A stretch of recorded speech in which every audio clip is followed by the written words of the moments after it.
평소 눈여겨보던 농지가 있었습니다. 도로보다 지대가 낮아 비만 오면 물이 고이길래 흙을 조금만 채우면 밭으로 쓰기 좋겠다는 생각이 들었죠. 트럭 몇 대 불러서 흙을 붓고 평평하게 다지면 금방 끝날 줄 알았는데 막상 주변 이야기를 들어보니 이게 생각보다 골치 아픈 문제가 될 수 있더군요. 흔히 밭을 높인다는 의미로 농지복토를 떠올리지만 현장에서는 이 행위 하나 때문에 나중에 원상복구하라는 명령을 받는 경우를 심심치 않게 봅니다. 겉으로 보기엔 그냥 흙을 채우는 평범한 작업 같아도 법적으로는 엄연히 농지 개량 행위라는 틀 안에서만 움직여야 하기 때문이죠. 흙을 채우는 작업이라도 농지법 위반 여부는 미리 봐야 합니다. 왜 50cm가 기준이 될까요? 농지법 시행규칙을 보면 농지 개량 행위 중 성토, 그러니까 흙을 쌓는 것에 대한 기준이 나옵니다. 보통 인근 농사의 물길에 피해를 주지 않는 범위에서 땅 높이를 조정하는 건 별다른 신고 없이 할 수 있습니다. 여기서 핵심은 높이입니다. 지자체마다 조례가 달라서 차이가 있지만 대개 50cm를 넘지 않는 수준이라면 농지 개량 행위로 보아 별도의 절차 없이 진행하기도 하죠. 진짜 문제는 50cm를 넘길 때부터 시작됩니다. 단순히 주변보다 낮아서 높이는 수준을 넘어 사실상 농지의 형질 자체를 바꾸는 행위로 보는 경우가 많거든요. 실제로 지자체 민원실에 문의해보면 50cm가 넘는 성토는 농지법 신고 대상인지 확인하라는 안내를 가장 많이 받게 될 겁니다. 말로는 딱 50cm만 높이겠다고 하지만 막상 덤프트럭이 들어와 흙을 쏟아붓고 장비로 평탄화 작업을 하다 보면 높이가 훌쩍 넘어가 버리는 상황이 생깁니다.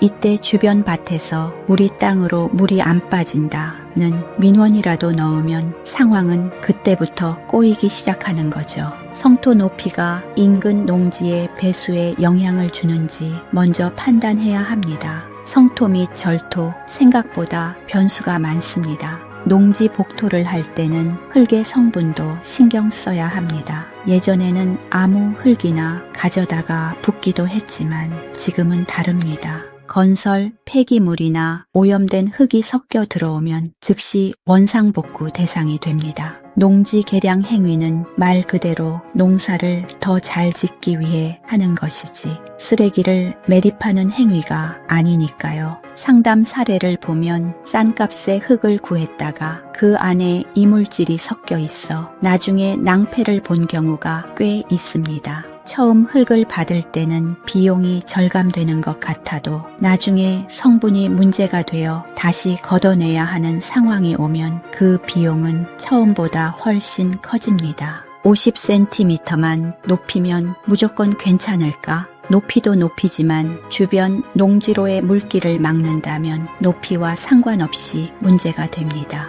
또한 농지에 붙는 흙이 농작물 재배에 맞는 흙인지도 반드시 확인해야 합니다. 단순히 높이 기준만 보고 덤볐다가 배수 문제로 이웃 농가와 얼굴 붉히는 일이 생기면 시간과 비용이 모두 늘어날 수밖에 없습니다. 농지 개량 행위는 좋은 흙을 사용하는 것에서부터 시작합니다. 농지법 신고, 왜 귀찮아도 해야 할까요? 농지법 신고는 단순히 행정 절차를 거치는 게 아니라 내가 하는 작업이 법적으로 보호받을 수 있는 농지 개량 행위인지 확인받는 과정입니다. 50cm가 넘는 성토를 계획 중이라면 관할 지자체 농지 관리 부서에 문의해서 신고 대상인지 명확히 안내받는 게 좋습니다. 불안한 마음으로 그냥 흙을 붓는 것보다 미리 담당자와 통화하거나 방문해서 물어보는 것이 나중에 올지 모르는 원상복구 명령을 피하는 지름길입니다. 지자체 공고나 조례는 수시로 바뀔 수 있어서 예전에 누군가 했던 방식만 믿고 그대로 따라하기는 위험합니다. 신고 대상 여부는 관할 지자체에서 직접 확인하는 것이 가장 확실합니다.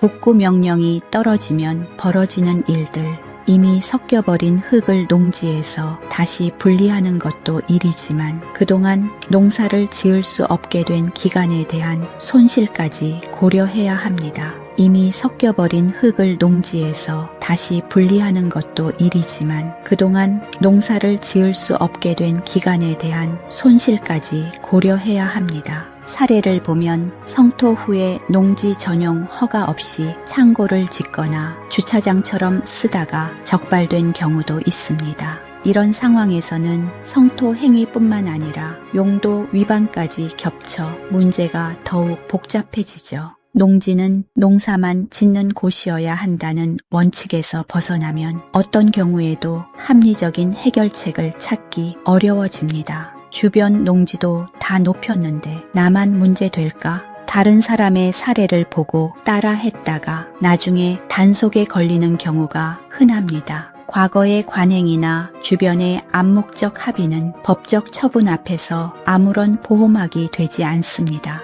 내 농지의 상황과 주변 배수 환경을 기준으로 접근해야 합니다. 성토 후 용도 변경은 또 다른 법적 분쟁의 씨앗이 됩니다. 가격보다 먼저 봐야 할 현장 상황, 농지 복토를 고민하는 시점은 보통 농지를 매수하고 바로 다음 단계입니다.